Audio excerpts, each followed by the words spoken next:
শীতল কোলে ঘুমায়ে পড়িব তোমারি বক্ষে, সারা দুনিয়ার মায়া ভুলে। রবে না সেদিন পিতার আদর, মাতার স্নেহের কোল, বন্ধু স্বজনে ব্যথা অনুভূতি, শিশুদের কলরব। তুমি বেশি দূর যেও না। শ্রদ্ধেয় সুযোগ্য আজকের সবার সভাপতি, উপস্থিত আমার সামনে দিনদার ইমানদার মমিন ভাই সকল এবং পর্দা থেকে সুন্নেওয়ালি মোমেনা মা ও বোনেরা, প্রশংসা, গণগান, গণকীর্তন হায়াত মওতের মালিক, রুজির মালিক আল্লাহ, যে মাবুদ আজকে আমাদেরকে বিহার কাটিহার শোকাসন ইসলামপুর মাদ্রাসা কেন্দ্রিক আয়োজিত মহফিলে 2রা ফেব্রুয়ারি 2026 সালে এনে হাজির করেছেন। এর জন্য আমরা সেই মহান মুনিবের দরবারে শুকরিয়া করি, আলহামদুলিল্লাহ। দরুদ ও সালাম বর্ষিত আখিরি নবী মুহাম্মদ। অঙ্ককে কেন্দ্র করে পৃথিবী থেকে রকেটটা ছাড়লে চাঁদে যেতে কদিন লাগবে, কদিন, ক ঘন্টা, ক সেকেন্ডে পৌঁছাবো। অঙ্ক না থাকলে চাঁদ ফেল করে অন্যদিকে চলে যেত। হাজিরা হজ করতে যাই, প্লেন উড়বে, প্লেনে বলে দেওয়া হবে 5 ঘন্টা 13 মিনিট পর তুমি মাটি ছুবে। তো 13 মিনিটেই মাটিটা চাকটা লাগবে, 5 ঘন্টা 13 মিনিট। অঙ্ক দিয়ে পৃথিবীটা চলছে।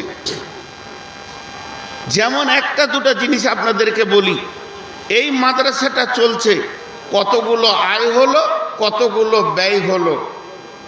40 লাখ টাকা আয় হয়েছে, 42 লাখ টাকা ব্যয় হয়ে গেছে, 2 লাখ টাকা ঋণ।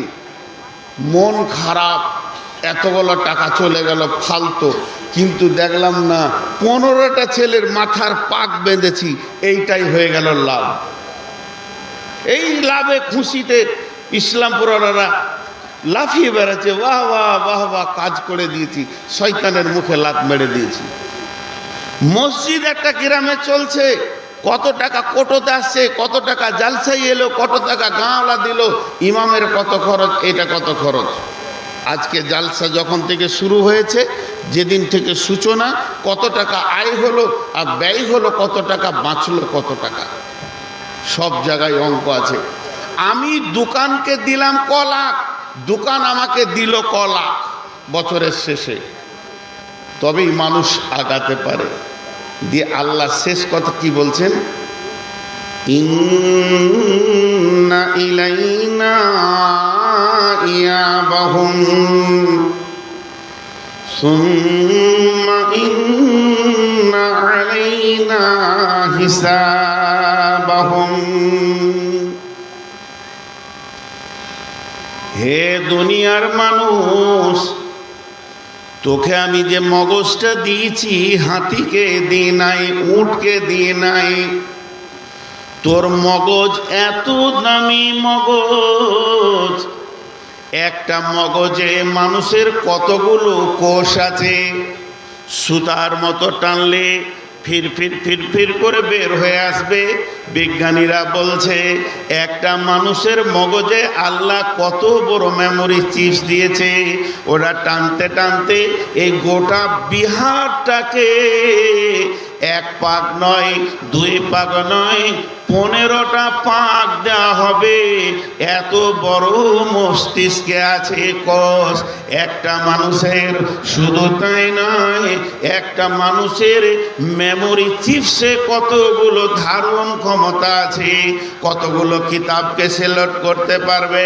শুধু কোরআন শরীফ, জি না, আজ পর্যন্ত পৃথিবীতে যতগুলো কিতাব লেখা হয়েছে, আজ পর্যন্ত পৃথিবীতে যতগুলো কিতাব লেখা হয়েছে, আজ পর্যন্ত পৃথিবীতে যতগুলো কিতাব লেখা হয়েছে, সমস্ত কিতাবগুলো এক জায়গায় জমা করে একটা মানুষের মগজে যদি ভরা যায়, একটা মানুষের মগজে যদি লোড করা যায়, মগজটাতে 50 ভাগের 1 ভাগ দখল করবে, এখনো 49 ভাগ খালি থাকবে।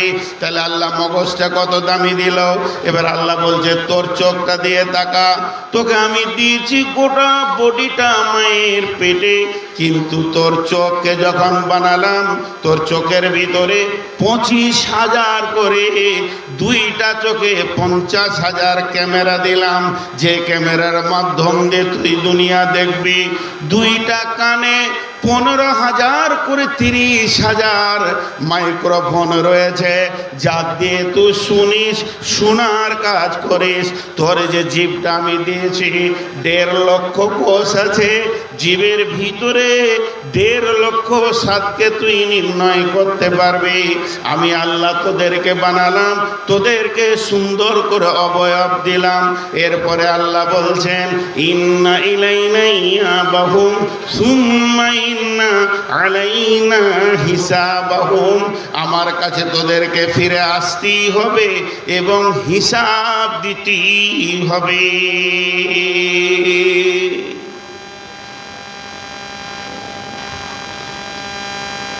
যাব না, উপায় নাই। সুবহানাল্লাহ, সালেব হিসেবে এত লেটে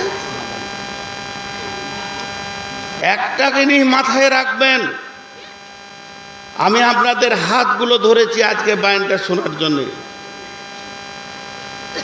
এতগুলো কাউকে দিইনি, তোকে দিয়েছি।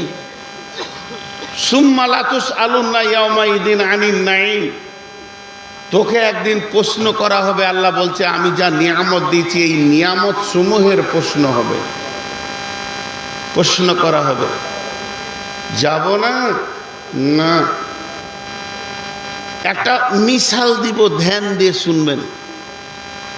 এই যে প্যান্ডেলের কাপড় ধরেন কিংবা নেট জাল, এইখানে যদি টান করে ওকে সুন্দর করে বিছানো যায়, হাইট করে উঁচা করে, দুদিক থেকে ভালো করে সিলিয়ে সিলিয়ে টান দিয়ে, তা নেটটা দেখতে ভালো লাগবে। আর সাইকেলের বল আছে না, সাইকেলে বেয়ারিংয়ে যে বল থাকে, বল লোহার বল, নতুন লোহার বলকে ভালো করে তেল মাখিয়ে এর উপরে রেখে দেন, দেখতে ভালো লাগবে। আর লাইট দিয়ে দেন, আরও মজা লাগবে। বোঝাতে পারলাম? প্রথমে কাপড়টা টান করে দিলেন, যে সাইকেলের বল ছিটিয়ে দিলেন, কাপড়টা কালো দেন চাই লাল দেন, সাইকেলের বলগুলো সাদা, তেল মাখিয়ে ছেড়ে দিলেন, আর লাইট দিলেন তো চক চক চক চক চক চক করবে, আপনাকে দেখে ভালো লাগবে। কিন্তু ওই কাপড়ের একবারে মাঝে এমনি করে একটা ফুটো করে দেন, ফুটো ফুটো করে ওখানে একটা ইট বেঁধে দেন। যখনই ঢাল হবে তখন বলগুলা কোথায় যাবে? ওই ফুটোতে টক টক টক টক টক টক টক টক, সব বল খালি হয়ে যাবে। বুঝাতে পারলাম? আল্লাহ তাবারাক ওয়া তাআলা বললেন ইয়া আইয়ুহান নাসু তাকু রাব্বাকুমুল্লাযী খালাকাকুম মিন নাফসিন ওয়াহিদাতিন ওয়া খালাকা মিনহা যাওজাহা ওয়া বাসসা মিনহুমা রিজালান কাসীরান ওয়ান নিসা। হে ঈমানদারেরা, তোমাদেরকে, হে মানুষ লোক সকল, ওই আল্লাহকে ভয় করো যে আল্লাহ একটা মানুষ বানালেন, হযরতে আদম আলাইহিস সালামকে, এবং তার আত্মা সম্পৃক্ত বামপাসলির হাড্ডি থেকে বানালেন যাওজাহা, তার বিবিকে, ওয়া বাসসা মিনহুমা রিজালান কাসীরান ওয়ান নিসা। সারা পৃথিবীতে এখন যেদিকেই তাকাবে মানুষ আর মানুষ, নারীতে পুরুষে মার্দ আওরাতে ভরে গেছে। তাইলে দুইজনকে দিয়ে একটা মেশিন চালু করে দিলেন আল্লাহ, একটা ইঞ্জিনকে চালু করে দিলেন। আজও সেই ইঞ্জিন চলছে এবং মানুষ নামে জিনিসটা তৈরি হতে রয়েছে। সারা পৃথিবী যেন নজর কেড়ে নিয়েছে। আল্লাহ কত খুশি হয়েছে যে আমি বানিয়েছি, নজর কাড়া জিনিস আমি বানিয়েছি। সারা পৃথিবীর যে দিকে তাকাবে মানুষ আর মানুষে ভর্তি হয়ে গেছে, আমার নজরকে কেড়ে নিয়েছে। তাহলে নজর কাড়া জিনিসই গেল। কিন্তু আল্লাহ তাবারাক ওয়া তাআলা এরই ভিতরে একটা ফুটা বানিয়েছে, যেদিকে প্রতিদিন টক টক করে পড়ছে, ওটার নাম হলো কবর। এই মানুষগুলো প্রতিদিন টুক টুক টুক টুক করে ওই গর্তের ভিতরে যেতে রয়েছে।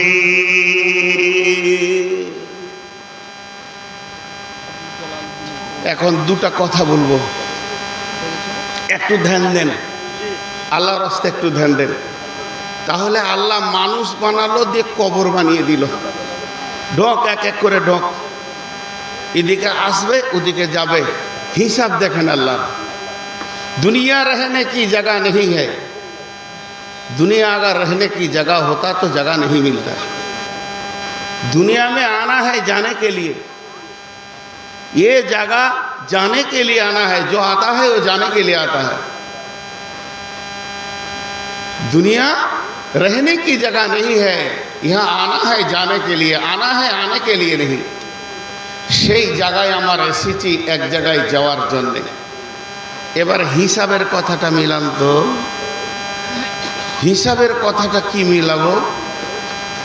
আন্ধার ঘরে কালো বিড়াল, আমাবস্যার রাত, ঘরটা আঁধার, দরজা লাগিয়ে দিয়েছি, আর একটা কালো বিড়ালকে ছেড়ে দিয়েছি। আপনাকে বলছি ধর, জানের খাতরা আছে, ও কোথা আছে কখন কাটবে আল্লাহ জানে। আর কদিন আছে? টাকা পয়সার হিসাব করলাম, আমরা হিসাব করি না তা নয়। সাহাবীদের জিন্দেগি বলি, 2 মিনিট, 2 মিনিট, বেশি বলবো না। সাহাবীরা কেমন ছিলেন, সাহাবীদের আখলাক কেমন ছিল? বন্ধু আমার, ওরা যখন রাত্রিতে শুতে যাবে, সারাদিনের কারবার হয়ে গেল, কাজ হয়ে গেল, খাওয়া দাওয়া হয়ে গেল, এখন শোয়ার পালা পড়েছে। বিছানায় গিয়ে বিছানাটাকে ঝেড়ে দিল, বিছানা রেডি হয়ে গেল। এরপরে বিছানায় বসে বসে তসবিহ করে নিল, যা যা পড়ার আছে সুন্নতে রসুলের সমস্তগুলো পড়ে নিল। আর পড়া নেওয়ার পর যখন ওদের পড়াটা শেষ হয়ে গেল, তখন নিজের জিন্দেগির হিসাব নিয়ে বসে গেল। আজকে সকাল থেকে কি কি কাজ আমি করলাম, কোন কোন কাজ করেছি, আর কোন কাজটা ছুটে গেছে। করতে করতে হিসাব করতে করতে দেখছে আমি একজনকে দুটা কথা বলে ফেলেছি, এই কথাটা বেশি হয়ে গেছে, এই কথাটা এক্সেস হয়ে গেছে, অতিরিক্ত হয়ে গেছে। ওটা বললেও আজকে আমার দিনটা চলতো, ওটা না বললেও আমার জীবনটা চলে যেত। অথচ আল্লাহ কোরআনে বলছেন, মা ইয়ালফিদু মিন কাওলিন ইল্লা লাদাইহি রাকিবুন আতীদ। হে ঈমানদাররা শুনে নাও, তোমরা এমন একটা কথা বলো না যেটা আল্লাহর সংরক্ষণকারী সংরক্ষণ করে না। কিরামান কাতিবিন ইয়ালামুনা মা তাফআলুন। কিরামান কাতিবিন, সম্মানীয় লেখক লেখছে তুমি পৃথিবীতে যা আমল করেছো। আজকে সকাল থেকে সুতার আগে পর্যন্ত 4টা কথা বেশি বলে ফেলেছি, 2 জনকে একটু কষ্ট দিয়ে ফেলেছি। ওই 2 জনের কাছে সকালে উঠে মাপ চেয়ে নেব। আর আমি যে অতিরিক্ত কথা বলেছি, আল্লাহর কাছে কেঁদে কেঁদে বলতেন, আল্লাহ আর কোনোদিন বেশি কথা বলবো না, আমার দ্বারা আর গুনাহ হবে না, কালকে নামাজটা আরো ভালো করে পড়বো, আজকে থেকে আরো মজবুত হয়ে যাব। এই বলে তওবা না করে বিছানায় মাথা দিতেন না যে আমি ফজর পড়তে পাবো কি না জানি না। তওবা করতেন। কোন সাহাবী শুধু তওবা নয়, সলাতুত তওবা 2 রাকাত পড়তেন, আর আল্লাহর কাছে ডুকরে ডুকরে কেঁদে তারপরে শুতেন।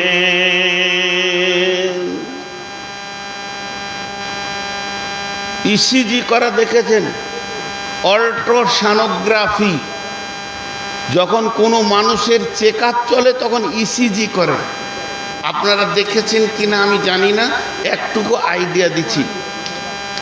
হাতে পায়ে এইগুলোতে চিমটের মতো লাগিয়ে দিবে ডাক্তার, গোটা বডিতে লাগাবে, আর একটা মেশিন এখানে নামানো থাকবে, আর একটা মালকে এরকম বুকে ঘোরাবে, পেটে ঘোরাবে, আর ওরা পেটের ভিতরে বুকে যা আছে এর সামনে ছবি উঠবে। আর এই মেশিনটা থেকে ফিতের মতো, যেমন পেট্রোল পাম্পে আপনার কিনা বিল বের হয়, চুচ্চুর চুচ্চুর চুচ্চুর চুচ্চুর বের হবে, ওখানে একটা কলম চলবে, এরকম এরকম যেখানে লাগাবে সেখানটা কেমন আছে কলম চলবে, খালি কোনো লেখা উঠবে না, ইশারা। ডাক্তার ওইটা দেখে বলবে, হ্যাঁ হাতটা গোলমাল আছে, তোমার অমুক জায়গাটা এই আছে, এইটা ঠিক আছে, মানে ওর রিপোর্ট বেরোলো বডির। এটা মিশাল দিলাম, বডির ওর রিপোর্ট বেরোলো। তা আল্লাহ বলছে, তোকে যেদিন থেকে জন্ম দিয়েছি, তোর জবান যেদিন থেকে খুলেছে, তোর পেছনে একটা কলম চলছে। তুই ঘুমা, কলম চলছে। আমি রেস্ট নিব, কলম চলতে আছে। আমি কোথাও থকে গেছি, গাছতলায় বসেছি, হাঁটিনি, চুপ করে বসেছি, কলম চলতে আছে। কিরামান কাতিবিন লিখছে। যেদিন তোর দমটা যাবে, আজরাইল যেদিন তোকে মারবে, তোর নিঃশ্বাস বন্ধ হবে, সেই দিন কলমটা বন্ধ হবে। তার মানে কি? আমাকে একজন ফলো করছে। তার মানে কি? হুঁশিয়ার। এইদিকে 4টা লাইট বন্ধ করলাম, আবার 2টা জ্বেলেছে। ভাই আমার কষ্ট হচ্ছে, মাথা ব্যথা নিয়ে আমি পড়ে যাবো, আর বাইন করতে পারবো না। তোদের পায়ে ধরছি, মোবাইল বন্ধ কর, মোবাইলের লাইট বন্ধ কর। এই দেখেন জ্বালিয়ে রেখেছে, এখনো বন্ধ করছে না। আল্লাহ আকবার। তো তার মানে কি? একটা কলম চলছে, তোর জানা নাই কলমের কালির রংটা কেমন। কখনো কালিটা সবুজ বের হচ্ছে, কখনো কালিটা লাল বের হচ্ছে। আজকে এখন কলমে সবুজ আর লাল দুটাই বের হচ্ছে। যারা বসে বায়ান শুনছে, ওই কলমে এখন সবুজ কালি চলছে, লোকটা ভালো কাজ করছে। কিন্তু আজকে জালসার দিন, যারা মেলাতে ঘুরছে, আনন্দ করছে, তাদের কলমে লাল কালি বের হচ্ছে। আর ফেরেশতা বলছে, এত সুন্দর কোরআনের তাফসীর চলছে রে হতভাগা, এখন কেন তুই জিলাপির দোকানে? তোর জীবনে কি বুঝে এলো না? ওই মালটা কি 2 দিন পরে খেতে পারবি না? তোর সঙ্গে কেন যুবতী মেয়েটা রয়েছে, লাল কালি বের হচ্ছে। আর যেদিন আমি মারা যাব, সেই দিন ওই ফিতেটা নিয়ে আল্লাহ আমার হাতে রিপোর্ট ধরিয়ে দেবে। 2072 সালে জন্ম নিয়েছিলি, সেই দিন থেকে তোর রিপোর্ট চলছে। আর আজকে তুই 2024, 25, 26-এ মারা গেলি। তোর জীবনে কতটা লাল কালি, কতটা সবুজ কালি, তুই নিজেই বুঝে নে।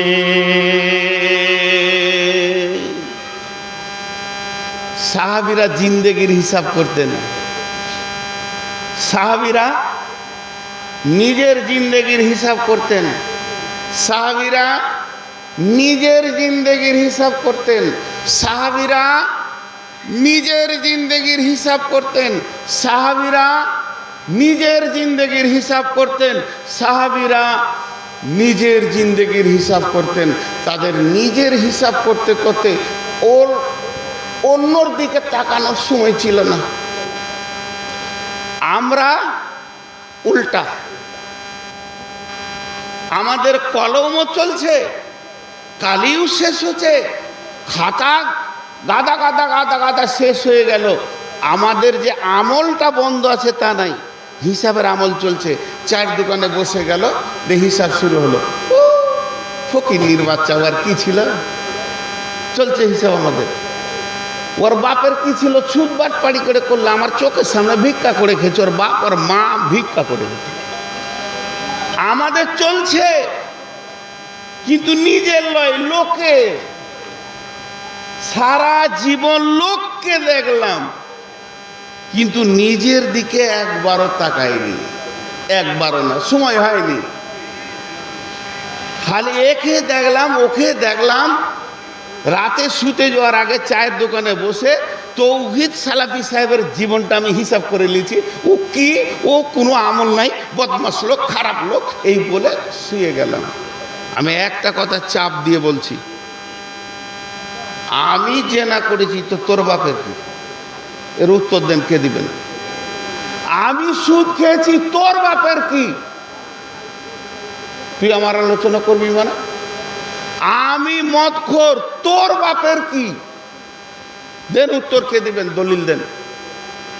তোর এতটুকু পাওয়ার আছে, আমার পাটা ধরবি দিয়ে বলবি আর খাস না, এর থেকে কিছু করতে পারবি না। সমালোচনা তুকে, যার হাতে আমার জান্নাতের চাবি, সে বলছে তওবা কর, মাফ করবো।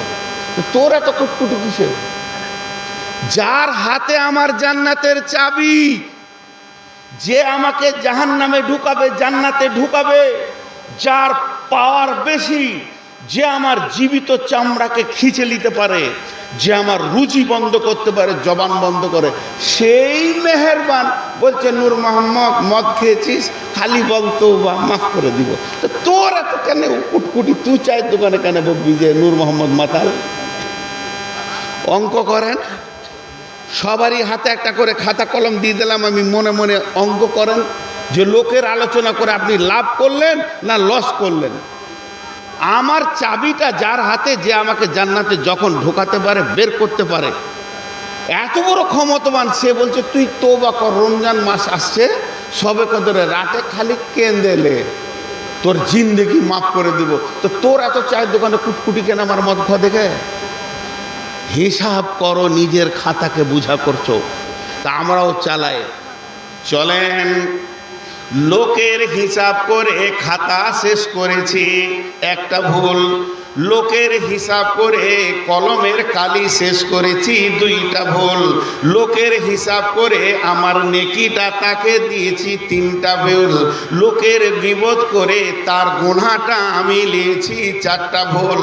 এতগুলো ভুল কাজ মসজিদে বসে, মাদ্রাসায় বসে, চায়ের দোকানে বসে, আড্ডাখানায় বসে বীর বীর বীর বীর বীর বীর করে মুখ চালাচ্ছে। এতে তোমার কোনো লাভ হলো না। হে মুমিন, তুমি লস করেছো। হিসাব যদি করতে হয়, নিজের জীবনের হিসাব করো।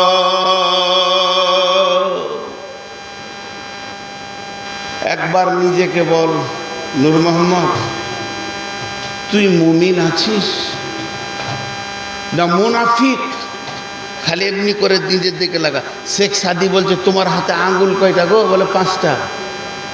এই বুড়াটাকে সাক্ষী রাখো, বুড়া লোক মিথ্যা কথা বলবে না। তাহলে কটা আছে? 4টা। লোকের দিকে আঙ্গুল বাড়াও, 1টা। তাকান আমার হাতটার দিকে, কাটিংটা দেখেন, আমার হাতের কাটিংটা। শেখ সাদির কথা, আপনার দিকে 1টা আঙ্গুল, আমার দিকে 3টা আঙ্গুল। এটা হলো 4 আনা, এটা হলো 12 আনা, মোট হলো 16 আনা। এই আছে সাক্ষী।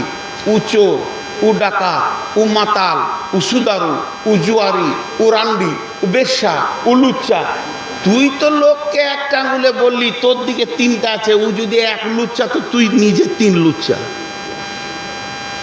হিসাব করো কাগজ কলম নিয়ে। লোকের ভুল দেখাটাও ভুল, লোকের ভুল দেখাটাও ভুল। মানুষ বোঝে না। এবার একটা ছোট্ট কথা বলি। হযরতে উমর মুসলিম জাহানের দ্বিতীয় খলিফা। হযরতে উমর, উমরের নাম হলো উমর। রাসূলুল্লাহ সাল্লাল্লাহু আলাইহি ওয়াসাল্লাম উমরের টাইটেল দিলেন, বিশেষণ লাগালেন ফারুক। হযরতে উমর ফারুক। সাহাবা রাদিয়াল্লাহু মাজমাইনারা উমরকে আদর করে ডাকতেন মাওফাকুল ওয়াহি। হযরতে উমরের জবান দিয়ে এমন এমন কথা বেরিয়েছেন, আল্লাহ কোরআনের আয়াত নাজিল করেছেন। কেউ বলে 6টা আয়াত, কেউ বলেছে 21খানা আয়াত উমারের চিন্তা চেতনাতে আল্লাহ কোরআনে দিয়েছেন, এর জন্যে মাওফাকুল ওয়াহি বলা হয়। এই লোকটা কত দামি, লোকটা কত দামি, মুসলিম জাহানের দ্বিতীয় খলিফা। লোকটার দূরদর্শিতা জ্ঞান ছিল গভীর। এই লোকটার কোয়ালিফিকেট কি, এই লোকটার ডিগ্রি কি, এই লোকটা কত ডিগ্রিবান মানুষ। বিশ্ব নবী উমারের ডিগ্রি দিয়েছেন, লাউকানা না বাদি নবিয়ান, লাউকানা বাদি নবিয়ান কানা লাহু উমার।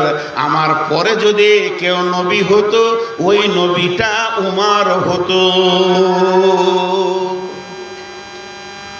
লোকটার পরিচয় দিলাম আপনাদের সামনে। এই চেয়ারটা সব হুঁশি নেই, এখানে চেয়ার দিয়েছে, লোকগুলো আরাম হচ্ছে। আর কার পাশে এত বান্দরের হাতে চেয়ারে বসে 3-4টা আলেম বসেছে, যথেষ্ট হয়ে গেল।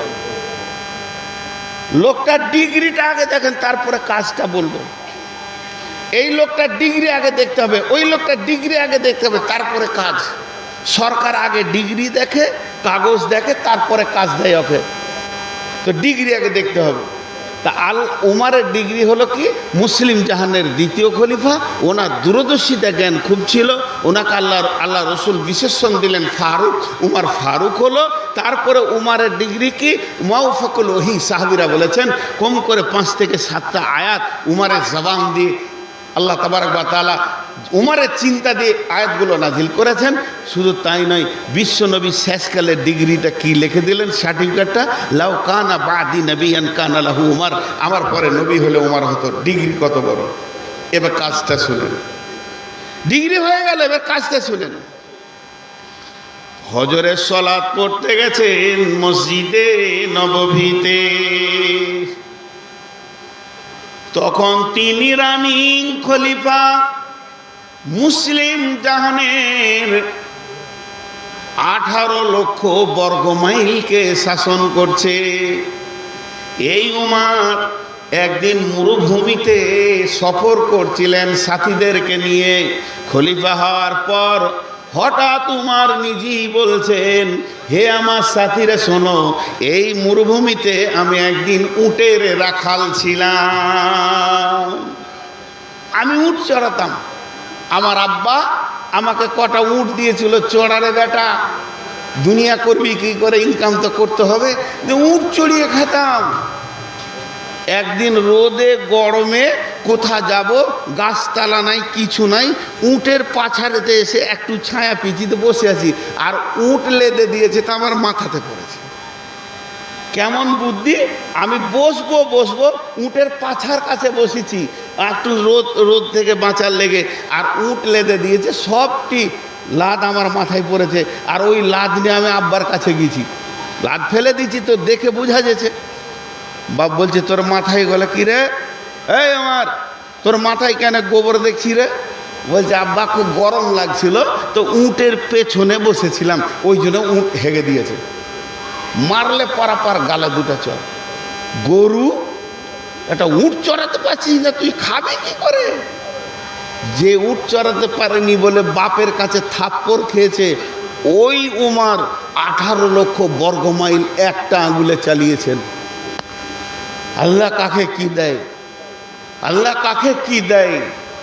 সেই উমার হজরের নামাজ পড়তে গেছে, নামাজে ধ্যানে আছে, পেছন থেকে ইহুদি বেঈমান বর্ষা মেরেছে, শহীদ হয়ে যাবে।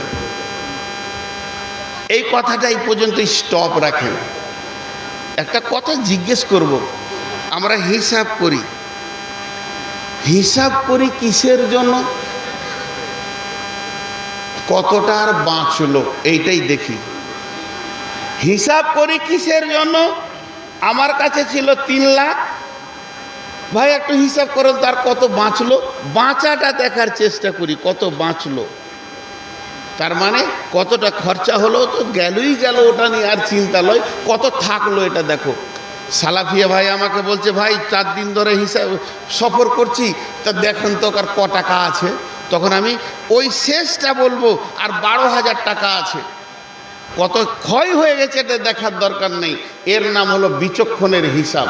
এই মাদ্রাসার শেষকালে হিসাব হবে, কত ব্যয় হয়ে গেছে এটা দেখার দরকার নাই, কতটা টিকলো এটা দেখ।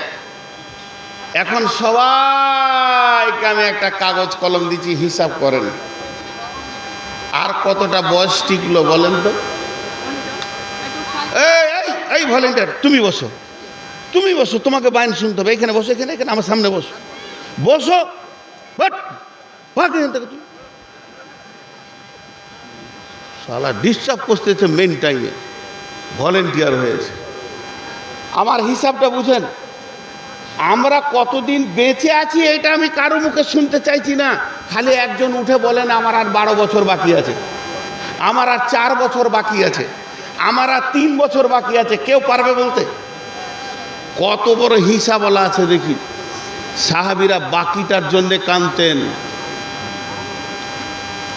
বাকিটার জন্যে প্রস্তুতি নিতেন, তৈয়ার হতেন, আর যেটা পার হয়ে গেছে ওটার জন্যে লজ্জায় কাঁদতেন। আমাদের হিসাবে তা নাই।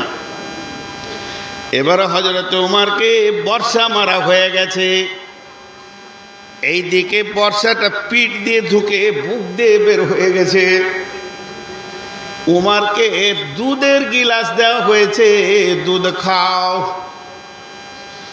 হযরত উমর দুধের গিলাসটা মুখে নিয়ে দুধ খাচ্ছে, কিন্তু ওই দুধটা নালি দিয়ে পেটে যাচ্ছে না, ক্ষত দিয়ে বের হয়ে গেছে, জখমি দিয়ে বের হয়ে গেছে। তখন যত দুধ খেলো, দুধ তো পেটে গেল না, বের হয়ে গেল, আর রক্ত দরদর করে স্খলন হচ্ছে, রক্ত শেষ হয়ে যাচ্ছে। হযরত উমর আস্তে আস্তে টলে গেলেন। সাহাবীরা বুঝে নিলেন আমিরুল মুমিনিন আর পৃথিবীর বুকে থাকবেন না, রসুলের দেওয়া ডিগ্রিওয়ালা লোকটা আর পৃথিবীতে থাকবে না, বিচক্ষণ লোকটা আর পৃথিবীতে থাকবে না। গোটা মদিনার বুকে হা হুতা শুরু হয়ে গেল, কি হলো কি হলো কি হলো, উমরকে মেরে দিয়েছে। অঙ্কটা বুঝার জন্য বলছি, ভাই বোন আপনাদের হাতগুলো ধরে বলছে, এই অবস্থায় একজন সাহাবী দৌড়ে চলে আসে আর এমনি মাঝে, হায় আল্লাহ কি হলো, আল্লাহ কি হলো, উমরকে মেরে দিয়েছে কে, উমর আর পৃথিবীতে থাকবে না। ও ইচ্ছা করে করেনি, ওর ভুল করে হয়ে গেছে, ও ইচ্ছা করে করেনি, ওর মন থেকে করেনি, শুধু দৌড়ে আসতে গিয়ে ওর লুঙ্গির কাপড়টা টাকনুর নিচে চলে গেছে। মন দিয়ে শুনেন, অপরাধটা কত বড়, ওই লুঙ্গিটা টাকনু নিচে চলে গেছে, আর হযরত উমর শোয়া অবস্থায় আছে, জানটা দূর দূর করছে, ক্ষমতা শিথিল হয়ে যাচ্ছে, এবার দুনিয়া থেকে চলে যাবে। ওই অবস্থায় উমরের চোখটা পড়ে গেছে ও টাকনুর কাছে। ওকে ডেকে বলছে, হে আল্লাহর গোলাম, ওরে রাসূলের উম্মত, আমি উমর মরে গেলে ইসলামের কোনো ক্ষতি হবে না, বরং তুমি রসুলের সুন্নতটাকে বাঁচাও। তুমি উমারের মত দেখতে এসে আল্লাহ রসুলের সুন্নত মেরে দিচ্ছ, এটা তোমার হুঁশ নেই? অঙ্কতে যোগ বিয়োগে কি বেরিয়ে এলো দেখেন। বিচক্ষণ কাকে বলে, ব্রেনিয়ান কাকে বলে, ব্লেনিয়ান কাকে বলে, তো ওইটা আগে বাঁচা। উমার মরে গেল, একটা মানুষ মরে গেল, ইসলামের কি যায় আছে, কিন্তু তুই যেটাকে মেরে দিছিস টাকনুর নিচে কাপড় পরে, ইসলামের ক্ষতি হয়ে যাবে, ওটাকে মারিস না, ওটা বাঁচা। ভাই যতগুলো যুবক আছেন, যতগুলো পুরুষ আছেন, একবার ভাবেন আমার কাপড়টা কি টাকনুর নিচে গেছে? একবার ভাবেন। উমার মরবে, আর হয়তো খুব বেশি 5 মিনিট বাঁচবে, 7 মিনিট বাঁচবে, এতেও মারা যাবে, এই অবস্থায় অঙ্ক করছে। মরতে মরতে তারা অঙ্ক করেছে ইসলামের, আমরা করিনি। এরপরে কি হলো, হযরত উমর বেটাকে ডাকলেন, বেটা আব্দুল্লাহ। আব্দুল্লাহ এসে বলছে যে আব্বাজান, বলে বলো বেটা, তোমাকে আমি একটা কাজে পাঠাচ্ছি, ওই কাজটা তোমাকে করতে হবে। তুমি চলে যাও আম্মা জান আয়েশার কাছে, তাকে তুমি পর্দা থেকে সালাম দেবে। তোমার সালামের উত্তর যখন আম্মা জান আয়েশা দেবে, তুমি আম্মা জান আয়েশাকে বলবে, আমির উম্মুল মুমিনিন, আমার আব্বা আপনার কাছে আমাকে পাঠিয়েছে আর সালাম দিয়েছে, আর আপনার কাছে একটা আরজি রেখেছে, একটা প্রস্তাব রেখেছে। আপনি যদি কবুল করেন তাও আব্বা খুশি হবে, আপনি কবুল না করলেও আব্বা খুশি হবে। অতএব আমার আব্বা আপনার কাছে একটা ছোট্ট আরজি রেখেছে। আম্মা উম্মুল মুমিনিন আম্মা জান আয়েশা বললেন, কি চাই তোমার আব্বা, আমাকে বলো। তখন আব্দুল্লাহ বলছে, আমার আব্বা তো এখন মৃত্যু পথে যাত্রা হয়ে গেছে, আর খানিকক্ষণের পরেই মতের স্বাদ শিখে নেবে, দুনিয়া থেকে চলে যাবে। তা আমার আব্বার মনের আশা তার দুই সাথে আল্লাহ রসুল আর আবু বকরের পাশে কবর নেবে, শুয়ে থাকবে কিয়ামত পর্যন্ত। এটা উনি আবদার করেছে। আল্লাহ রসুল যেখানে শুয়েছেন ওটা আম্মা জান আয়েশার হুজরা, আয়েশার হুজরা, ওটা তো রসুল স্বামী, ডিস্টার্ব নাই। এটা তো আব্বা বাপ বেটি, ডিস্টার্ব নাই। আমি তো আর বাপও লই শ্বশুর লই, তা আমাকে জায়গা দেবে? জিজ্ঞেস করিও, কোনো চাপ দিও না। যদি দেয় বেটা, আমার দাফনটা রসুলের পাশে করিও, আমি কিয়ামত পর্যন্ত আমার দুই বন্ধুর কাছে শুয়ে থাকবো, এটা আমার আবদার। যখনই প্রস্তাব রাখলো, উম্মুল মুমিনিন আম্মা জান আয়েশা একটু চুপ থেকে 1 সেকেন্ড 2 সেকেন্ড, যেমন হয় 5 সেকেন্ড চুপ থেকে উত্তরটা কেমন দিয়েছেন মহিলা? উত্তরটা দিচ্ছেন, রে আব্দুল্লাহ, ইসলামের তোমার বাপের কুরবানি আমার থেকে বেশি আছে। হযরত উমর ইসলামের ব্যাপারে যত ত্যাগ স্বীকার করেছে, যত কোরবানি দিয়েছে, অন্য আমি দিতে পারিনি। অতএব তোমার বাপ যেটা আরজি করেছে ওটা আমি কবুল করলাম। না, উমারি হক রাখে এখানে শোয়ার, উমারি হক রাখে এখানে শোয়ার। ছেড়ে দিল আরজি। বেটা জিয়ে বলছে, আব্বা আব্বা। কিরে বেটা, সুসংবাদ আপনি আলহামদুলিল্লাহ পড়লেন, আপনার মনের আরজিটা কবুল হয়ে গেছে, আপনি দুই বন্ধুর সঙ্গে কিয়ামত পর্যন্ত থাকবেন। হযরত উমর বলেন, আলহামদুলিল্লাহ। বিচক্ষণ মানুষ আবার কি বলছে দেখেন, বেটা আমি এখনো বেঁচে আছি তো, লজ্জাই না বলতে পারেনি তো একটা কাজ করিও, আমি যখন মরে যাব খাটিয়া করে লাশটা নিয়ে গিয়ে আর একবার জিজ্ঞেস করবে, দে দাফন করবে। বেটা এবার বাপকে বলছে, বেটাও কম বিচক্ষণ লয়, সিংহর বাচ্চা সিংহ। বেটা আব্বাকে বলছে, আব্বা আব্বাজি। বলে কি? এখন তো আপনার সব থেকে হলো আনন্দের সময়, এই আনন্দের সময় আপনাকে মায়ুস লাগছে কেন বলেন? আপনাকে হতাশা লাগছে কেন বলেন? হতাশা হওয়ার তো টাইম এটা নয়।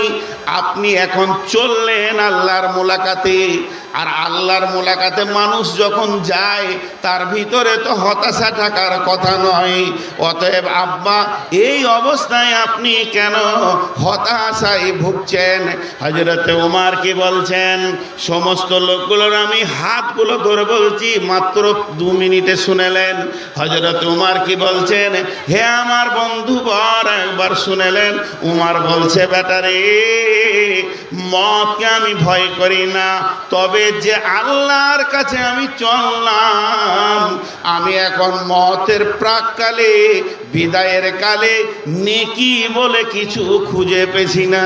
আমি আল্লাহর সামনে দাঁড়াবো, কোন বস্তুটা নিয়ে দাঁড়াবো এই ভয়ে আমি থরথর করে কাঁপছি।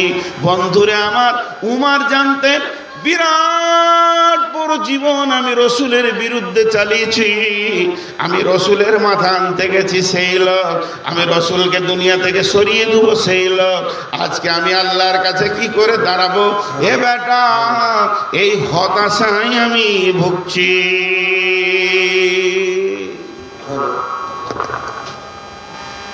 क्या हाल है?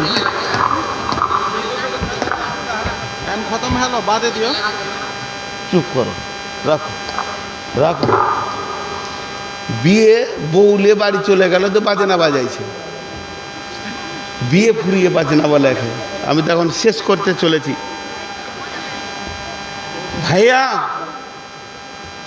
জিন্দেগিকে যদি হিসাব করে পা না ফেলেন, বেহিসাব চললে মতের সময় তাল পাবেন না। আজকে আমি বক্তব্য দিয়ে কি দিতে চাইলাম আপনাদেরকে? আপনারা তো নিতে এসেছেন, আমি তো দিচ্ছি, তো পেলেনটা কি? এইটা যদি না হয় তা আপনাদের নেওয়াও হলো না, আমার দেওয়াও হলো না। আমি যেটা দিতে চাইলাম, জিন্দেগিকে অঙ্ক করেন, জিন্দেগিকে হিসাব করেন। যতদিন জিন্দেগির হিসাব না করতে পারবেন, অতদিন আপনি আপনার নিজের গন্তব্যে, নিজের লক্ষ্যে, নিজের উদ্দেশ্যে, মাকসাদকে পুরা করতে পারবেন না। এটা ভাবতে হবে। আজ আমরা জিন্দেগিকে বরবাদি লাইনে চালিয়েছি, বরবাদি লাইনে চালিয়েছি, শেষ করে দিয়েছি জিন্দেগিকে।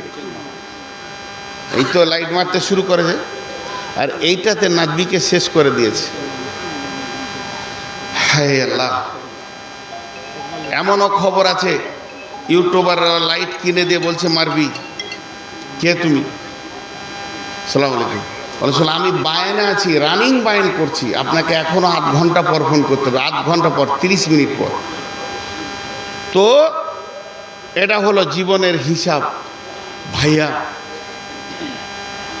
আরো কিছু হিসাব আল্লাহ রসুল বলেছেন, যেগুলো যদি তুলে ধরি, অঙ্ক করেন, জীবনে কত ইনকাম করলাম, কত ব্যয় করলাম, কত ওয়ারিসকে দিলাম, আমার নিজের ব্যাংকে কত জমা করলাম, জিরো জিরো জিরো। মানুষ পাগলের মতো উদাস হয়ে দুনা করছে, উদাস উদাস। বাড়িতে বসবেন, 2025 সাল পার হলো, সারা 25 সালে আমার দ্বারা ইনকাম হলো 8 লক্ষ টাকা। 8 লক্ষ টাকার মধ্যে পরিবার, ছেলে পিলের পেছনে গেল 3 লক্ষ টাকা, ওষুধ, চিকিৎসা, ডাক্তার করে বাঁচলো 5 লাখ, ব্যাংকে রেখে দিলাম, বেটারা নেবে। তো তোর ব্যাংকে কত জমা করলি? হিসাব নেই, হিসাব নেই। আর একটা ঘটনা বলে আজকে আমি সমাপনী দিব। সাহাবীটার নাম হলো আমর বিন আস। জি, একটু মনোযোগ। আমর বিন আস রাদিয়াল্লাহু তাআলা আনহু, উনি মুমূর্ষু অবস্থায় আছেন, বিছানায় পড়ে গেছে, হাত পা চলে না, শক্তি শেষ। তখন মনে মনে ভাবছে, হায় রে, সবাই তো এরকম মরেছে, আজকে আমি এবার মরব।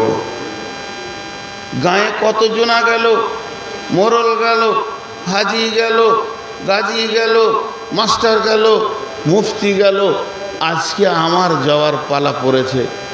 ওর একটা অভ্যাস ছিল, যদি শুনতো যে ওই গ্রামের একটা লোক মরবে, তো ওই রুগীটার কাছে বসে থাকতো আর মনে মনে করতো যখন মরবে তখন আমি জিজ্ঞেস করব, মতটা কেমন লাগছে? জি বলো তো, মতটা কেমন লাগছে? এটা জিজ্ঞেস করব। ও মতের মজাটা আমাকে বলে দিবে আর আমি শুনে নিব। বেশ কিছু লোকের কাছে গেছে, কেউ মতের মজা বলতে পারেনি, মরে গেছে, আফসোস করে উঠে এসছে। কিন্তু কেউ বলতে পারেনি, কারো কাছে তুমি শুনতে পাওনি, ঠিক আছে, কিন্তু তুমি যেদিন মরবে সেদিন স্বাদ বুঝে নেবে, সেদিন কাউকে আসতে হবে না। ও বিছানায় পড়ে গেছে। এবার দেখেন ওর হিসাব। বেটাকে ডাকলো, বেটা, আমার কাছে 3 ধরনের লোককে ডেকে দাও, যাদের সঙ্গে আমি সকাল সন্ধ্যা চলাফেরা করেছি তাদেরকে ডেকে দাও, আর যারা আমার অধীনস্থে কাজ করেছে, আমার হুকুম শুনেছে, ওই লোকগুলোকে ডেকে দাও। আর যারা আমার প্রতিবেশী ওদেরকে আমার কাছে ডেকে দাও। 3 ধরনের লোককে যখন ডেকে দেওয়া হলো, ওরা যখন এসে ওর সামনে দাঁড়ালো, হযরত আমর বিন আস বেটাকে বলছে, বেটা রে, আমাকে বিছানা থেকে তুলে বালিশের দেওয়ালে লাগিয়ে দাও, আমি দুটি কথা বলি। এই তোর মাথায় কিছু আছে, থাপড়িয়ে দেবো। ফের লাইটটা জ্বালাচ্ছে। বেটা ডেকে দাও, আমি কিছু কথা বলি। আমর বিন আস কি বলছে দেখেন, চোখের পানিতে বলছে, কারণ ও এখন বিদায়ের পালা পড়ে গেছে। ও বুঝতে পেরে গেছে বিদায়ের পালা পড়ে গেছে। তো ও বলছে, বেটা ডেকে দেওয়ার পর জোরে শ্বাস নিয়ে বলছে, হে আমার প্রতিবেশী, হে আমার অধীনস্থে কাজ করেনেওয়ালা মাথা হাতে, হে আমার সকাল সন্ধ্যার সাথী, আমি তোমাদের কাছে কেমন লোক ছিলাম বলো। লাও, সবাই বলছে, আপনি তো ভালো মানুষ, আপনি রসুলের সাহাবী, আপনি কি আর খারাপ মানুষ? আপনি ভালো মানুষ, তোমরা কোনো দাবি না। বেটাকে বলছে, বেটা আর বসে থাকতে পারছি না, শুইয়ে দাও। মৃত্যুর আগেই কথাগুলো বলছে। ভাই বইটার নাম বলে দিচ্ছি, বইটার নাম হচ্ছে জীবন সন্ধ্যায় মানবতা। যেখান থেকে আমি বলছি, যিনি লিখেছেন উনি হচ্ছেন ভারতবর্ষের শিক্ষামন্ত্রী ছিলেন হযরত মাওলানা আবুল কালাম আজাদ। এর উর্দু আছে, মেন উর্দু, বাংলায় জীবন সন্ধ্যায় মানবতা। বইটা ঢাকাতে এই বছর 2500 টাকা খরচা করে দিলাম, খালি রিক্সা তার গাড়িতে, খুঁজে পেলাম না। 8 কপি এনেছিলাম, আমার ঘর থেকে আলেমেরা নিয়ে চলে গেছে। 1 কপিও আমার কাছে নেই। আফসোস করছি, একজনের কাছে আছে, চাবো দিলে দিবে, না দিলে। বই কিনেন, বই হচ্ছে সম্পদ। জমি কিনেছেন, জায়গা কিনেছেন, যা কিনেছেন, বাড়িতে কিছু কিতাব কিনে দিয়ে চলে যান। ছেলের ছেলে বইয়ের পাতা উল্টি আল্লাহর ওলি হয়ে যেতে পারে। এই জন্য বই কিনেন। বই বই হলো পৃথিবীর সেরা সম্পদ। মাঝে আর একটা কথা বলে নি, ভারতবর্ষে মুসলমানদের যা অবস্থা, সমস্ত মুসলমান রেডি হয়ে যান, একসঙ্গে আন্দোলন তুলতে হবে বেঈমানকে দুনিয়া থেকে সরানোর জন্যে। ভারত দেশ আমাদের দেশ, আমার দেশকে নষ্ট করা যাবে না। চরিত্রহীনদের হাতে গুলিস্তা কে হর সাক মে উল্লু বেটে হে, আম আঞ্জামে গুলিস্তা কিয়া হোগা। মুসলমান আওয়াজ লাগাও, একটা মুসলমান 1 লক্ষ বেঈমানের পক্ষে কাফি আছে। আর 30 জন সাহাবী 1.5 লক্ষকে কাঁপিয়ে দিয়েছে। 10,000 সাহাবী, মাত্র 10,000 সাহাবী 12,000, 10,000কে সরিয়ে দিয়েছে 1,000 সাহাবীতে। কত ইতিহাস আছে। তো বই পড়ান, আর ছেলেদের হাতে বোম, পিস্তল, তালোয়ার, যত রকম অস্ত্র আছে কেড়ে ছুঁড়ে ফেলে দেন। এতে দেশ জয় হয় না, এতে ঈমান আসে না। ছেলেদের হাতে কলম তুলে দেন। কলম, কলমের কালিতে যা ক্ষমতা আছে, কোটি তালোয়ারে সেই ক্ষমতা নাই। ছেলেকে আইএসআই অফিসার বানান, ছেলেকে ডাক্তার বানাতে যান না, খুজুর খুজুর করে খালি ডাক্তারের মাথা ভরে নিয়েছেন। মেজর বানান, ডিএম বানান, এসডিও বানান। এই 3 দিনে দেখেন, ফেসবুকে দেখেন, একজন ছেলে ডিএম হয়ে গেল, আপনার বেলডাঙ্গার মুসলিম ছেলে কোরআনের হাফেজ আইএসআই অফিসার হয়ে গেল মহারাষ্ট্রে। এরকম বানান, দেখেন একদিন দেশ ইনশাআল্লাহ 2033 সালে ভারতবর্ষকে মুসলিম শাসন করবে। ইনশাআল্লাহ, ইনশাআল্লাহ শাসন করবে। তা আমি আপনাদেরকে বলছি, বই কিনেন। একটা বইয়ের নাম বললাম। এখন ও বিছানায় পড়ে গেল, বিছানায় পড়ে গিয়ে জোরে জোরে শ্বাস নিচে। আর ওর চেহারাতে, আমর বিন আসের চেহারাতে মনে হচ্ছে যেন হতাশ হয়ে গেছে, মায়ুস হয়ে গেছে, এবার মরবে তো। রসুলের সাহাবী তো। ছেলে গিয়ে বলছে, আব্বা আপনাকে এমন লাগছে কেন? আপনি তো যাবেন আল্লাহর কাছে, আপনি অন্য কারো কাছে যাবেন না, আর এই অবস্থায় আপনাকে কেমন লাগছে? তখন আমর বিন আস কি বলছেন খালি এটা শুনেলেন, 2 মিনিট টাইম নেব, বেশি নিব না।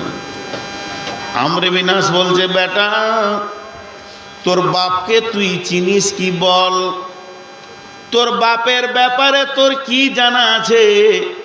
তুই তো এতটুকুই জানিস যে আমি তোর মায়ের স্বামী, এর জন্যে তোর বাপ, আর এর থেকে বেশি কিছু তোর জানা নাই। বেটারে, তোর বাপের ব্যাপারে তুই জানবি তো আমার কাছে বস। তোর বাপের জীবনটাকে 3 দিয়ে তাকসিম করতে হবে, ভাগ করে দিতে হবে। তোর বাপ জীবনটা কেমন ভাবে চালিয়েছে এটা 3 ভাবে বিভাজন হবে। নিজের জিন্দেগিটা 3টে ভাগ শুরু করলেন। এবার শোনেন কেমন ভাগ। আমাদের একটা জানা আছে, যত রসুলের সাহাবী, এক কথায় বলছি আরেকবার, যত রসুলের সাহাবী আল্লাহ রসুল গিয়েছে আর বলেছে আশহাদু আল্লা ইলাহা ইল্লাল্লাহ ওয়া আশহাদু আন্না মুহাম্মাদান আবদুহু ওয়া রাসূলুহু, আশহাদু আল্লা ইলাহা ইল্লাল্লাহ ওয়া আশহাদু আন্না মুহাম্মাদান আবদুহু ওয়া রাসূলুহু, আশহাদু আল্লা ইলাহা ইল্লাল্লাহ ওয়া আশহাদু আন্না মুহাম্মাদান আবদুহু ওয়া রাসূলুহু। মাথা খারাপ, মাথা খারাপ, অত সহজ নয়। সাহাবীরা নিজের মুখে বলেছে যে আমার ঘরের দরজা থেকে রসুলকে আমি গর্দন ধরে 100 বার ঘুরিয়ে দিয়েছি, 101 বারে ঈমান এনেছি। কেউ বলেছে আমি 80 বার তেড়েছি বেজ্জুতি করে, কেউ বলেছে আমি 60 বার তেড়েছি, কেউ বলেছে আমি 50 বার তেড়েছি। কোন সাহাবী বলছে আমি লাঠি নিয়ে তেড়েছি 50 বার। ভাগ তুই কিসের মোহাম্মদ, তুই তো ছাগলের রাখাল। তোকে আবার মেহনত করেছে, আবার মেহনত করেছে। জি, আবু জাহেলের দরজায় রসুল যায়নি, 450 বার গেছে। রসুলের মেহনত কেমন ছিল? আবু জাহেলের দরজায় 450 বার গেছে। তো আমর বিন আস নিজের জীবনটা এবার বলছে। খালিদ বিন ওয়ালিদের কাছে রসুলের যে কথাগুলো হয়েছিল যদি শুনেন তো অবাক।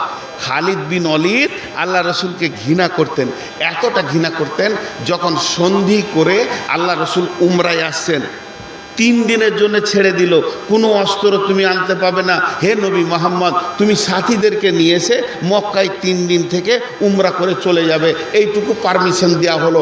কাফের মুশরিকরা হালকা করে একটা পারমিশন দিল। খালিদ বিন ওয়ালিদ তখন ঈমান আনেনি। খালিদ বিন ওয়ালিদ মক্কায় বলছে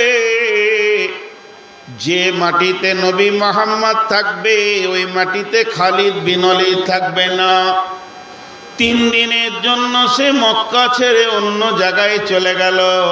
যখন নবী মুহাম্মদ বার হবে তখন আমি মক্কায় ঢুকবো, ওই লোকটাকে আমাকে এত ঘৃণা লাগে। বিশ্ব নবী খালিদ বিন ওয়ালিদ, আর খালিদ বিন ওয়ালিদের ভাইয়ের নাম হলো ওয়ালিদ বিন ওয়ালিদ। ওয়ালিদ বিন ওয়ালিদ আগে ঈমান এনেছে, আল্লাহ নবীর সঙ্গে উমরা করতে গেলেন। যে ওয়ালিদ বিন ওয়ালিদ বলছেন ইয়া রাসূলুল্লাহ আমাকে খানিকটু সময় ছেড়ে দেন, আমি একবার বাড়ি থেকে ঘুরে আসি। ওর মক্কাতে বাড়ি ছিল, হিজরত করে মদিনা চলে গেছে।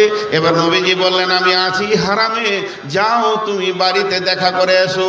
ওয়ালিদ বিন ওয়ালিদ বলছে এমন জোরে আমি ঘরে ঘরে দৌড়ছি, খালি এ বাড়ি ও বাড়ি, চাচার বাড়ি, মামার বাড়ি, খালার বাড়ি, শুধু হন্য হয়ে দৌড়ছি, পাগলের মতো দৌড়ছি, কখন আমার বড় ভাই খালিদকে পাবো আর ওকে ধরে নিয়ে এসে রসুলের কাছে জমা করব।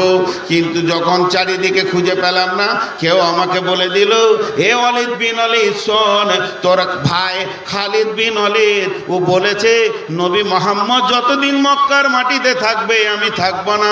লোকটাকে ঘৃণা লাগে, তাই সে মক্কার বাইরে চলে গেছে, আর তাকে তুই খুঁজে পাবি না। এই কথা যখন শুনলো খালিদ বিন ওয়ালিদের বিছানায় বসলো, বড় ভাইয়ের বিছানায় বসে সুন্দর করে একটা চিঠি লাগলো, হে বড় ভাই তোমার জন্য নবী মুহাম্মদ বলছে লোকটা বড় বিচক্ষণ, লোকটা বড় দামি, তুমি যতই ঘৃণা করো তোমার ব্যাপারে রসুলের ধারণা ভালো আছে। এইটা লেখে বালিশের নিচে দিয়ে চলে গেল। এবার খালিদ বিন ওয়ালিদ, ওয়ালিদ বিন ওয়ালিদ রসুলের সঙ্গে মদিনার রাস্তায় চলতে শুরু করে দিল। উমরা হয়ে গেল। খালিদ বিন ওয়ালিদ আছে বিছানা ঝাড়তে, যে বিছানার নিচে চিঠি, কি ব্যাপার? তা লিখেছে রসুল তোমাকে ভালো বলেছে।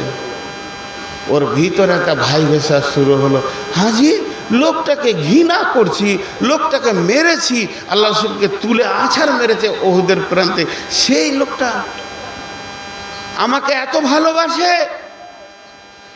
ওর ভিতরে বেচैन ধরে গেল। আমর বিন আসর বেটাকে বলছে, আমার ভিতরও বেচैन ধরে গেল। আমর বিন আস বলছে, আমি তালোয়ারটা হাতে নিয়ে তালোয়ারের খাপটাকে খুলে দিয়ে দূরে ছুঁড়ে ফেলে দিলাম।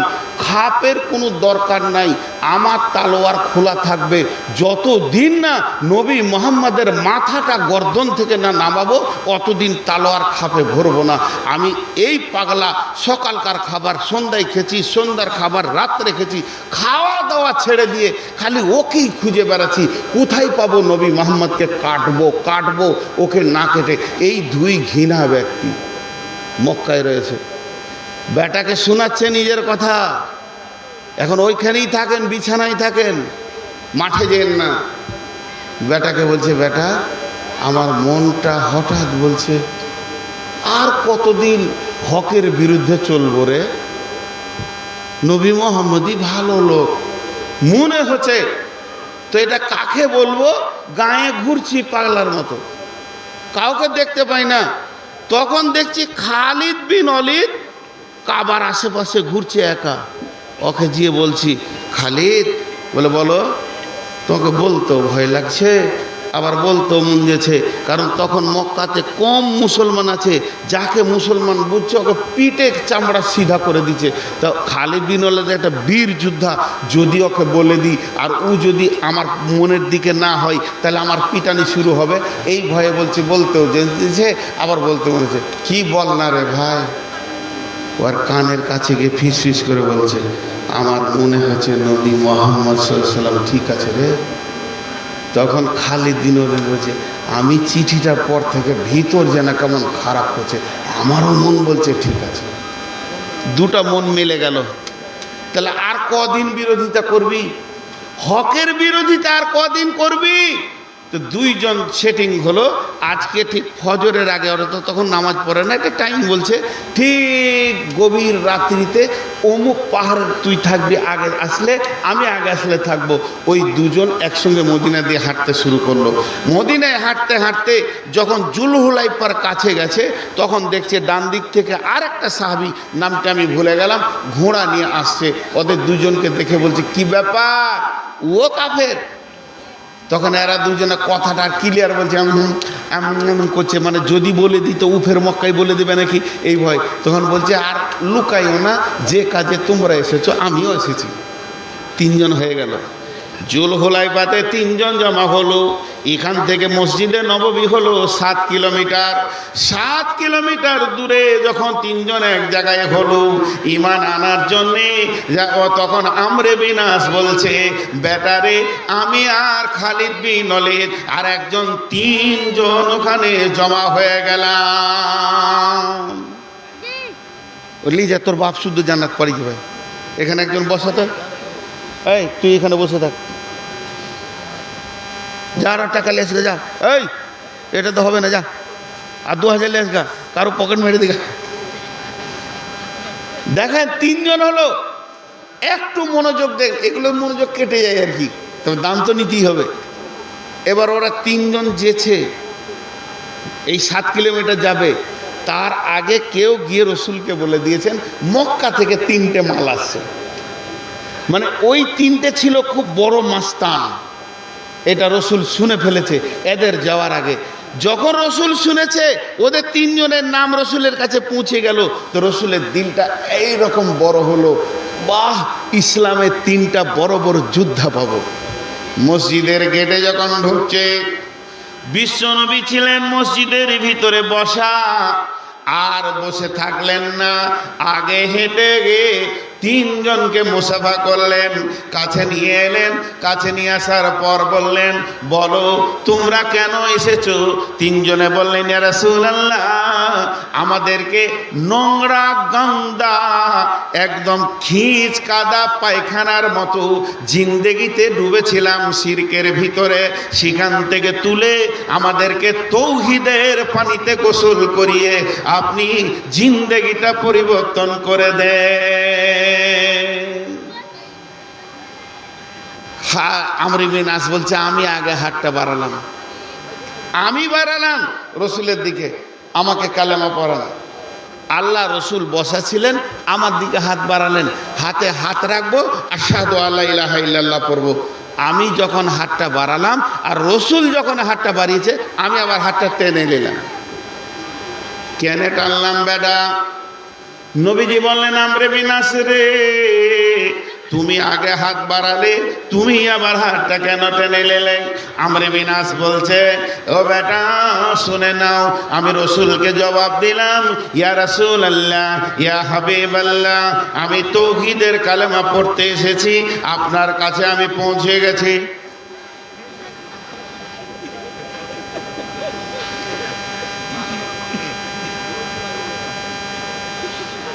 ভালো ছেলে, ধ্যানে করেছেন। আমি আপনার কাছে এসেছি কালেমা পড়তে, কিন্তু আমার মনের ভিতরে একটা জিনিস খালি মেশিনের মতো ঘুরছে, দিলটা যেন উচাল পাচাল করছে। যতক্ষণ ওইটা আমি না শুনবো অতক্ষণ পর্যন্ত আমি কেমন করে কালেমা পড়ব? নবীজি বলছে, তোমার মনের ভিতরে কি হচ্ছে? কে বাধা দিচ্ছে? তোমার মনকে কে ঘেরেছে? বলে, ইয়া রাসূলুল্লাহ। আমি কাঁদতে লাগলাম, ইয়া রাসূলুল্লাহ, আপনার গর্দন কাটার জন্যে আমি তালোয়ারের খাপটা ছুঁড়ে ফেলে দিয়েছিলাম, আর তালোয়ারটাকে নাঙ্গা করে নিয়ে মক্কার গলিতে গলিতে গলিতে গলিতে খাওয়া দাওয়ার ধ্যান ছেড়ে দিয়ে ঘুরেছিলাম। আপনার মতো মানুষটাকে দুনিয়া থেকে সরানোর চিন্তা করেছিলাম। এই যে আমি পাপের পাহাড় করে রেখেছি, আমার মনে হচ্ছে আমার পেছনে যে পাপের পাহাড়গুলো রয়েছে ওগুলো হুড়মুড়িয়ে আমার উপরে পড়ছে। এই পাপের ব্যাপারে আপনি যতক্ষণ কিছু আমাকে নিশ্চিত না দেবেন অতক্ষণ কেমন করে কালেমা পড়ব? আল্লাহর নবী আমর বিন আসের দিকে আঙুল তুলে চোখ রেখে হাত তুলে বলল, আমরে বিন আস রে, মানুষের জীবনের তিনটা আমলে সমস্ত গুনাহকে মাফ হয়ে যায়, একদম মাসুম বাচ্চা হয়ে যায়। এক নম্বর হলো যদি সে হজ করে, হজটা মাবরুর হয়ে যায়, কবুল হয়ে যায়, সেই দিন যেন তার মা তাকে জন্ম দিল। দ্বিতীয় হলো ঈমান বাঁচানোর জন্য কেউ স্থানান্তরিত হয়ে যায়, কাটিহারের লোক বর্ধমান চলে গেল জমি জায়গা বেচে দিয়ে, শুধু হলো ঈমান বাঁচানোর উদ্দেশ্যে, সেই দিন সে মাসুম বাচ্চা হয়ে যায়। আর যদি কোনো মুশরিক কাফের বেঈমান যেদিনও কালেমা পড়বে, আর কালেমা পড়ার পরে পরেই যেদিন ঈমান আনবে, জীবনের সমস্ত গুনাহ মাফ হয়ে যাবে। বেটারে, যখনই রসুল বললেন জীবনের গুনাহ মাফ হয়ে যাবে, আমি সঙ্গে সঙ্গে রসুলের হাতটা ধরে বললাম, আশহাদু আল্লা ইলাহা ইল্লাল্লাহ ওয়া আশহাদু আন্না মুহাম্মাদান আবদুহু ওয়া রাসূলুহু। হে বেটা, আমার জীবনের দুটো অংশ তোকে বলে দিলাম। প্রথম অংশে রসুলের দুশ্মন ছিলাম, তখন যদি আমার মত হতো আমি নিশ্চিত ছিলাম জাহান্নাম যেছে। আর যখন আমি কালেমা পড়লাম, রসুলের সঙ্গে থাকতে লাগলাম, বেটা যতজন সাহাবী আছে, রসুলের চেহারাটা জিজ্ঞেস কর, তারা বলে দেবে রসুলের নাকটা কেমন ছিল, চোখটা কেমন ছিল, ভুরু কেমন ছিল, মোষটা কেমন ছিল, দাড়িটা কেমন ছিল। কিন্তু আমাকে জিজ্ঞেস কর, আমি রসুলের চেহারা বলতে পারবো না। বেটা বলছে, কেন আব্বা, আপনি রসুলকে দেখেছেন, চেহারা বলতে পারবেন না? বলে, আমি যা বিরোধিতা করেছি, আমি যে বেঈমানি করেছি, রসুল যখনই মজলিসে আসতেন আমি লজ্জায় মাথা নামো করে নিতাম, কোনোদিন রসুলের চোখে চোখ দিয়ে কথা বলতে পারিনি।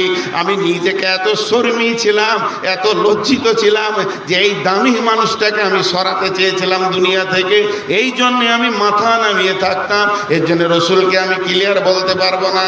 বেটারে শুনে নাও, ওই জামানায় যদি আমার মতটা হতো, এত আমি চিন্তাই ছিলাম না, আমি হাসতে হাসতে জান্নাতে যেতাম। এখন আমার মত হচ্ছে রসুলও নাই, এখন আমার মত হচ্ছে কেউ নাই আমার পাশে, আমি রয়েছি, দুনিয়াবি জিন্দেগি করেছি, আর আমার মতটা কেমন হচ্ছে আমি বলতে পারছি না। আল্লাহর কাছে কি জবাব দিব বলতে পারছি না, এই জন্যে আমি মায়ুস হয়ে গেছি।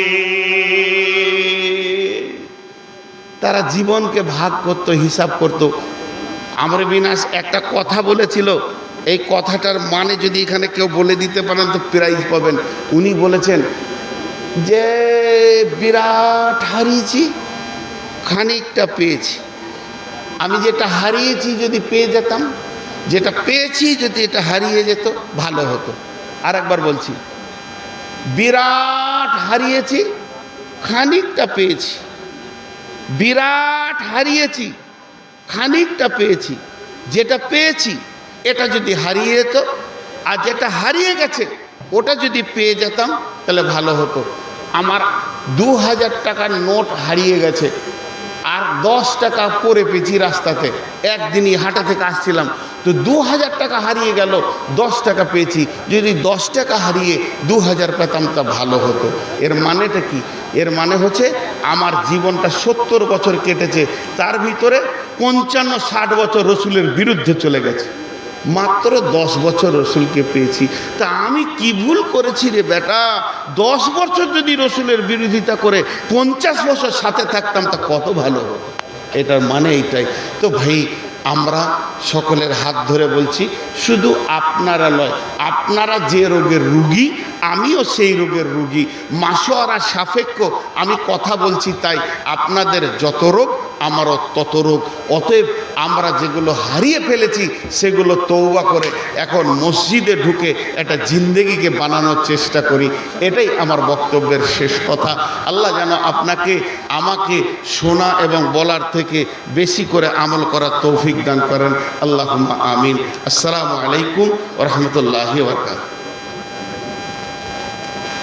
হায় আল্লাহ।